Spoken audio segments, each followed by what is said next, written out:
Small cap, ये सुन के आपको लगता होगा 5x growth, 10x growth, but ये वो भी स्पेस है जहां लोग पैसे गंवाते भी हैं। क्यों?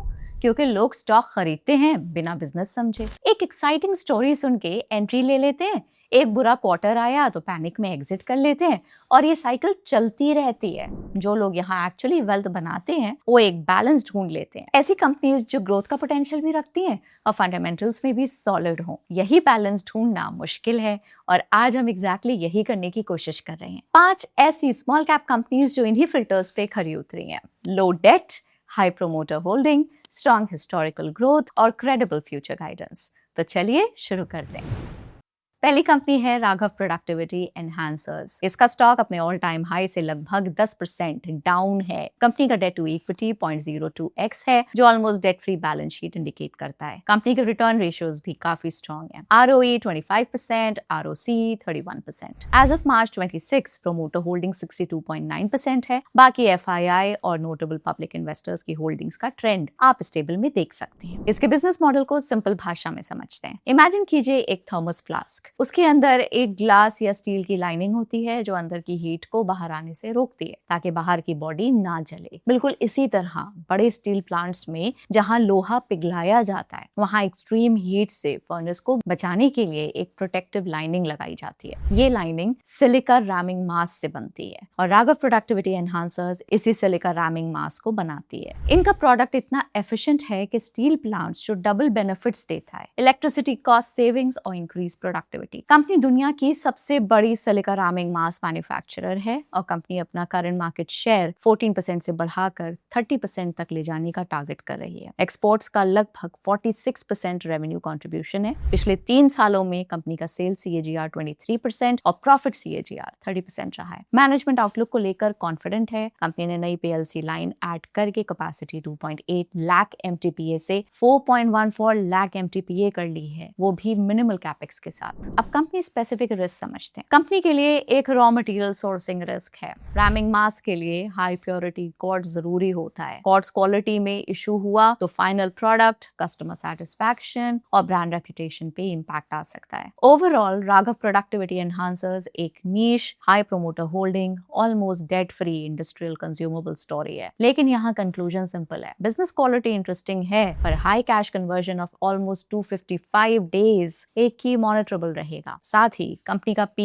79x है जबकि ग्रोथ अराउंड 30% के आसपास है। कंसिडरिंग कंपनी स्टील जैसी साइक्लिकल इंडस्ट्रीज को केटर करती है, किसी भी इंडस्ट्री स्लोडाउन के केस में इतना हाई P क्वेश्चनेबल हो सकता है। अब नेक्स्ट कंपनी पे चलते हैं। Skipper limited. इसका स्टॉक अपने ऑल टाइम हाई से लगभग 16% डाउन है। कंपनी का डेट टू इक्विटी 0.64x है, लेकिन यहाँ पर एक कैच भी है जो अक्सर इन्वेस्टर्स मिस कर देते हैं। वीडियो में बने रहें, हम आगे इसे अनफोल्ड करेंगे। ROE 16%, ROC 23%। As of March 26 promoter holding 66.5% है। बाकी FII और DII की होल्डिंग का ट्रेंड आप इस टेबल में देख सकते हैं। इसका बिजनेस मॉडल एकदम सिंपल एग्जांपल से समझते हैं। जब किसी बड़े पावर प्लांट से आपके शहर तक बिजली आती है तो रास्ते में जो मैसिव स्टील के ट्रांसमिशन टावर्स और पोल्स दिखते हैं वो स्किपर बनाता है। सिर्फ बनाता ही नहीं, ये उन टावर्स को इरेक्ट करने का EPC यानी कि इंजीनियरिंग, प्रोक्योरमेंट एंड कंस्ट्रक्शन काम भी करता है। ये इंडिया का सबसे बड़ा और दुनिया का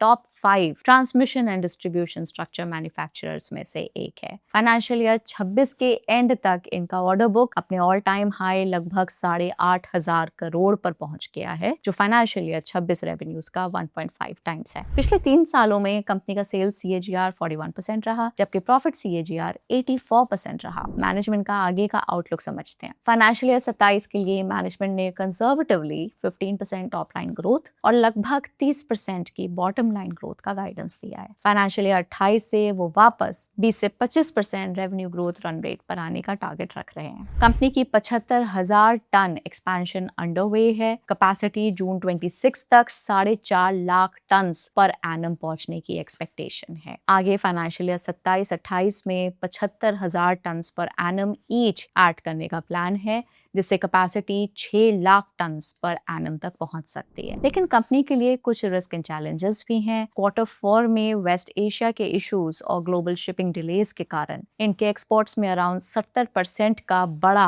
ईयर ऑन ईयर डिक्लाइन आया। अगर ये कंडीशन रिजॉल्व नहीं हुई तो इनकी एक्सपोर्ट लेड ग्रोथ इंपैक्ट हो सकती है। डेट टू इक्विटी 1x से नीचे है, इसलिए डेट कंफर्टेबल लगती है। हालांकि राइजिंग शॉर्ट टर्म बोरोइंग्स और डेटर डेज मॉनिटर करने की जरूरत है। कैश कन्वर्जन साइकिल इंप्रूव हुआ है due to lower inventory days and higher payable days, but rising receivables remain a key working capital risk. Bottom line ये है, skipper एक पावर ट्रांसमिशन कैपेक्स प्ले है जहां ग्रोथ विजिबिलिटी स्ट्रॉन्ग दिख रही है। प्रोमोटर होल्डिंग हाई है, लेकिन वर्किंग कैपिटल और डेट डिसिप्लिन को कंटिन्यूअसली मॉनिटर करना होगा। अब आते हैं तीसरी कंपनी पे, आर्टेमिस मेडिकेयर। इसका स्टॉक अपने ऑल टाइम हाई से अभी लगभग 20% डाउन है। बिजनेस समझने से पहले क्विक मेट्रिक्स देखते हैं। कंपनी का डेट टू इक्विटी 0.28x है, यानी कि डेट कंफर्टेबल जोन में है। ROE 12% और ROCE 14.6% है। शेयर होल्डिंग में एक इंटरेस्टिंग शिफ्ट दिखा है। फाइनेंशियल ईयर 26 दिसंबर क्वार्टर में प्रोमोटर होल्डिंग 66% से 58% हो गई। DIIs ने भी स्टेक रिड्यूस किया, लेकिन FII होल्डिंग 0.37% से बढ़कर 12.47% हो गई। इस ट्रेंड को इन्वेस्टर्स को क्वार्टरली ट्रैक करना चाहिए। अब बिजनेस पर आते हैं। आर्टेमिस मेडिकेयर एक Gurgaon based multi speciality tertiary care hospital operate करती है, जिसके पास फाइनेंशियल ईयर 26 तक अराउंड 700 बेड्स हैं। Company Apollo tyres group via promoted है। अब नंबर्स देखते हैं। पिछले 3 सालों में कंपनी का सेल्स CAGR 14% रहा, जबकि प्रॉफिट CAGR 41% रहा। तो प्रॉफिट ग्रोथ सेल्स से इतनी ज्यादा क्यों है? रीजन सिंपल है, मार्जिन्स इंप्रूव हुए 13% से 17% तक। लेकिन मेन कैच ये है कि प्रॉफिट ग्रोथ में बैंक इंटरेस्ट से आई अदर इनकम का बड़ा रोल रहा। फाइनेंशियल ईयर 25 में नेट प्रॉफिट का अराउंड 40% अदर इनकम से आया था। ऑपरेशनल साइड पे कंपनी का एवरेज रेवेन्यू पर ऑपरेटिंग बेड फाइनेंशियल ईयर 26 में कंसिस्टेंटली ग्रो हुआ, लगभग 79 से 84,000 तक। साथ ही कंपनी का बेड ऑक्यूपेंसी रेट 60% से ऊपर बना हुआ है। पीयर्स की बात करें तो यथार्थ हॉस्पिटल्स का ऑक्यूपेंसी रेट आर्टेमिस से हायर है, जबकि जुपिटर लाइफलाइन हॉस्पिटल्स का ऑक्यूपेंसी रेट आर्टेमिस के सिमिलर लेवल्स पे नजर आता है। अब ग्रोथ आउटलुक, मैनेजमेंट का टारगेट है कि 2029 तक बेड कैपेसिटी 800 से बढ़ाकर 2000 बेड्स की जाए। Q1 फाइनेंशियल ईयर 27 में रायपुर में 300 बेड हॉस्पिटल स्टार्ट होगा। फाइनेंशियल ईयर 29 तक साउथ दिल्ली में 650 बेड्स की फैसिलिटी ऑपरेशनल होने की प्लानिंग है। Financial year 27 capex around 100 crore रुपए एक्सपेक्टेड है। साथ ही फ्यूचर ब्राउन फील्ड और ग्रीन फील्ड एक्विजिशंस के लिए बोर्ड ने 700 करोड़ रुपए तक फंड रेज अप्रूव किया है। रिस्क साइड भी इग्नोर नहीं कर सकते। कंपनी का 90% से ज्यादा रेवेन्यू गुरुग्राम हॉस्पिटल से आता है। Delhi NCR health care market already highly competitive है, जहां मैक्स,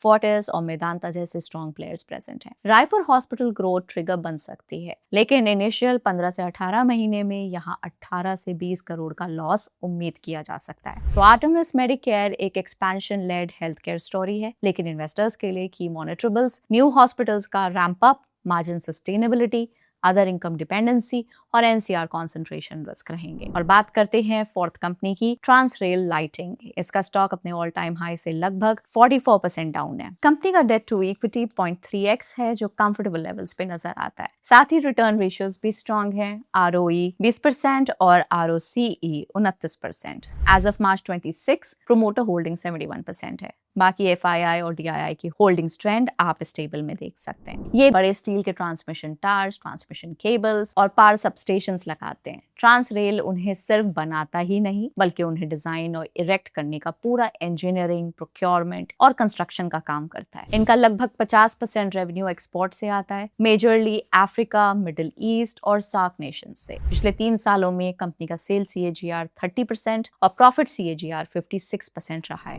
ग्रोथ आउटलुक देखते हैं। फाइनेंशियल ईयर 26 के एंड तक कंपनी का ऑर्डर बुक 16,361 CR है, जो फाइनेंशियल ईयर 26 रेवेन्यू का अराउंड 2.4x है। इससे कंपनी को 2 साल से ज्यादा की रेवेन्यू विजिबिलिटी मिलती है। फाइनेंशियल ईयर 27 के लिए मैनेजमेंट ने 10,000 से 11,000 करोड़ रुपए के न्यू ऑर्डर इनटेक का गाइडेंस दिया है। पिछले 3 सालों से कंपनी का सेल्स ग्रोथ रेट अराउंड 30% रहा है, लेकिन अब लार्जर बेस को कंसिडर करते हुए मैनेजमेंट फाइनेंशियल ईयर 27 में 20 से 22% रेवेन्यू ग्रोथ एक्सपेक्ट कर रहा है। एबिटा मार्जिन गाइडेंस लगभग 11% है, यानी कि मार्जिन 14 से 15% वाली हायर रेंज से वापस 11 से 12% रेंज में आ रहे हैं। अब रिस्क एंड चैलेंजेस पे नजर डालते हैं। कंपनी का लगभग 50% रेवेन्यू इंटरनेशनल मार्केट से आता है, जिससे ग्लोबल एग्जीक्यूशन रिस्क बना रहता है। फॉर एग्जाम्पल, बांग्लादेश में पॉलिटिकल अनरेस्ट और डिजाइन अप्रूवल्स डिले होने की वजह से major river crossing project slow हुआ था। ऐसे रिस्क फ्यूचर प्रोजेक्ट्स में भी इम्पैक्ट कर सकते हैं। एक ईपीसी प्लेयर होने के नाते इन्हें डिफिकल्ट टेरेन्स में काम करना पड़ता है, जहां लोकल अथॉरिटीज से क्लियरेंसेस मिलने में अक्सर डिलेज आते हैं। ऐसे ग्राउंड चैलेंजेस प्रोजेक्ट की कॉस्ट और टाइम लाइन दोनों को बढ़ा सकते हैं। ओवरऑल ट्रांसरेल एक power transmission and distribution infrastructure execution play है, जहां प्रोमोटर होल्डिंग स्ट्रॉन्ग है और ऑर्डर विजिबिलिटी भी स्ट्रॉन्ग है, लेकिन इसको डेट फ्री क्वालिटी स्टॉक की तरह नहीं, बल्कि working capital heavy infrastructure compounder candidate की तरह इवैल्यूएट करना चाहिए। और अब लास्ट कंपनी को एनालाइज करते हैं, जो कि है जूनिपर होटल्स। इसका स्टॉक अपने ऑल टाइम हाई से लगभग 63% डाउन है। कंपनी का डेट टू इक्विटी 0.42x है, जो कंफर्टेबल लेवल्स पे नजर आता है। ROE 6% और ROCE 8% है। As of March 26 promoter holding 77% है। बाकी FII और DII की होल्डिंग ट्रेंड आप इस टेबल में देख सकते हैं। अब इसका बिजनेस समझते हैं।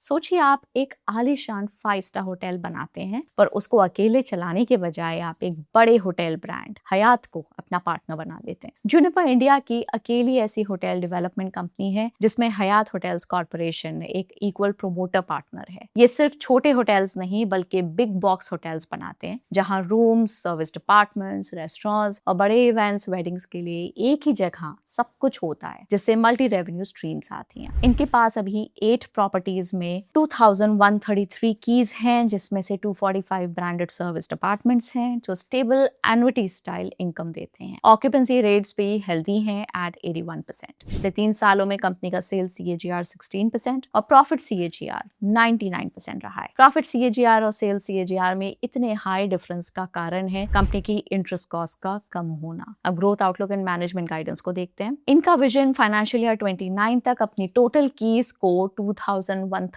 से बढ़ाकर सीधा 4005 करना है और अगले 3 साल में अपने एबिटा को 3x करना है। इस एक्सपेंशन के लिए फाइनेंशियल ईयर 30 तक लगभग 1800 करोड़ का कैपेक्स प्लान है। फाइनेंशियल ईयर 27 में 300 करोड़ और फाइनेंशियल ईयर 28 में 700 से 750 करोड़ का कैपेक्स किया जाएगा। नए डेवलपमेंट्स में दिल्ली एयरपोर्ट के पास एक नया 500 की लग्जरी होटल, काजीरंगा में 115 की का अलीला रिजॉर्ट और बेंगलुरु में नया वेस्टर्न होटल शामिल है। लेकिन रिस्क भी इग्नोर नहीं कर सकते। इनका लगभग 76% रेवेन्यू सिर्फ इनके 2 बड़े लग्जरी होटल्स मुंबई और दिल्ली प्रॉपर्टीज से आता है। किसी एक मेजर सिटी में डिमांड स्लो डाउन इनके ओवरऑल फाइनेंशियल्स को सीधा हिट कर सकता है। ओवरऑल जूनिपर होटल्स एक premium hospitality operating leverage play है। इसमें प्रोमोटर होल्डिंग स्ट्रॉन्ग है, मार्जिन्स इंप्रेसिव हैं, लेकिन अपकमिंग प्रॉपर्टीज से कितनी ग्रोथ कोशेंट ऐड होगा, ये एक की मॉनिटरेबल रहेगा। तो ये थे 5 स्मॉल कैप कंपनीज जो क्वालिटी फिल्टर्स के बेसिस पे इंटरेस्टिंग लगते हैं। Raghav productivity enhancers, Skipper, Artemis Medicare, Transrail Lighting और जूनिपर होटल्स। इंपॉर्टेंट पॉइंट ये है कि लो डेट और हाई प्रोमोटर होल्डिंग अच्छे स्टार्टिंग फिल्टर्स हो सकते हैं, लेकिन फाइनल डिसीजन के लिए valuation, execution, working capital, margin sustainability और रिस्क फैक्टर्स को साथ में एनालाइज करना जरूरी है। वैसे इनमें से आपको कौन सी कंपनी फ्यूचर में स्मॉल कैप से मिड कैप कंपनी बनते हुए नजर आती है, कमेंट्स में बताइए। हम आपको याद दिला दें, वीडियो सिर्फ एजुकेशनल पर्पस के लिए है, इसे किसी भी तरह की रिकमेंडेशन या फाइनेंशियल एडवाइस ना समझें। मिलते हैं आपसे अगले वीडियो में। Bye bye, take care.